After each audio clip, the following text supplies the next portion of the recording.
So this is the Tamiya Lunch Box, and what I bought this for is the Vintage Off-Road Nationals for 2016. They had a new wheelie class for this year, so all the wheelie cars like the Lunch Box and the Wild Willie and some of the on-road wheelie cars, they were all legal for this class, and you have to run them box stock, with the silver can motor, the bushings, no modifications whatsoever.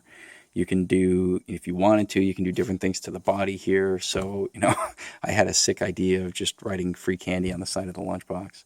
And it was a really fun class. What was great about running the wheelie class for the Vintage Nationals is that it just allows you to laugh for a little bit. Some of the classes at this race are very competitive, like four-wheel drive buggy and two-wheel drive buggy. They're really competitive. So those classes can be stressful. Even though the whole event itself is meant to be, fun for everybody. Nevertheless, when you run those kinds of classes, just because they're competitive, you want to do well, it tends to be a stressful class, and that's perfectly okay. I have no problem with that. But this helps to kind of break the tension a little bit within the event as a whole. So it was a lot of fun. I'll just put it that way. A few comments though about the lunchbox. A couple of people were having reliability issues with the lunchbox. I had two in particular. In one round, it was my own fault. One of the wheel nuts wasn't tightened well enough, and the wheel fell off. Okay, so check your wheel nuts. I think that the rear in particular, somehow it just got loose. But when I mounted the wheels, I remember, screwing the lock nuts all the way in or almost all the way in. So I'm not sure how or why the wheel nut came loose. The other problem, and this is a problem that multiple people were having, was with the steering. The actual servo saver that goes onto the servo here, it's just, it comes off of a parts tree from the kit. And if you've ever built Tamiya kits and they give you this particular servo saver to build, you might be familiar with it. It's not very good. It has quite a lot of slop in the actual servo saver itself, and it doesn't, for whatever reason, it doesn't hold very well onto the servo with the screw that you're supposed to use. And what I used was, I had this is a Futaba S3003 servo, so it's their very sort of base servo, nothing special, because this particular class is, there's nothing special about this truck. It's not a high-performance truck. So I just use a standard servo. That servo has a plastic servo horn. So if you want to mount any type of a servo saver, it has a plastic servo gear, the output gear. So any servo saver you mount has to screw in with self-tapping screw. And the self-tapping screw they give you, I think, is a 10mm screw. And that screw ended up backing out. And then the servo saver kind of fell off of the servo. So my recommendation, if you want to stick with this servo saver, the stock one, just use a longer self-tapping screw, maybe like a 12 or 15mm screw, and really just jam it in there so that it holds tight.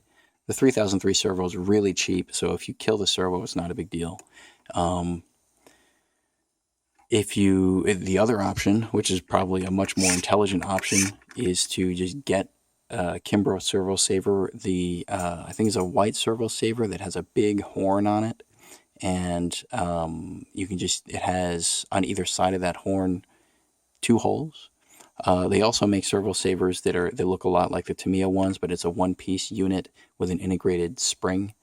That's probably a better option for this. It would fit much more easily. So just run that and make sure that the screw that you use to mount it is really properly tightened down. Otherwise, it'll back out and this whole thing will just kind of fall off and you'll lose steering. Other than that, the truck actually held up pretty well. I did lose one body clip here.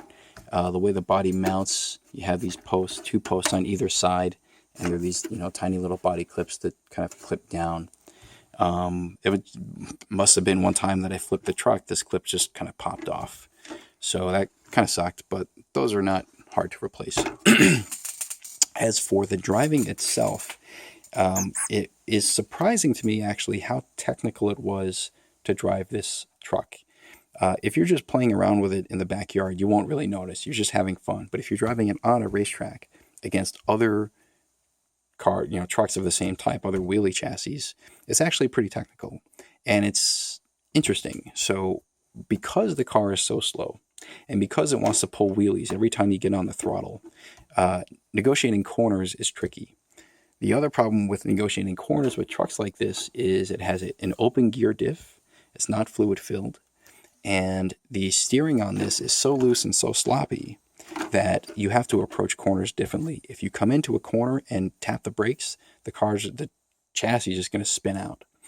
So you don't want to try to take a tight line on the inside because you'll end up piping your car.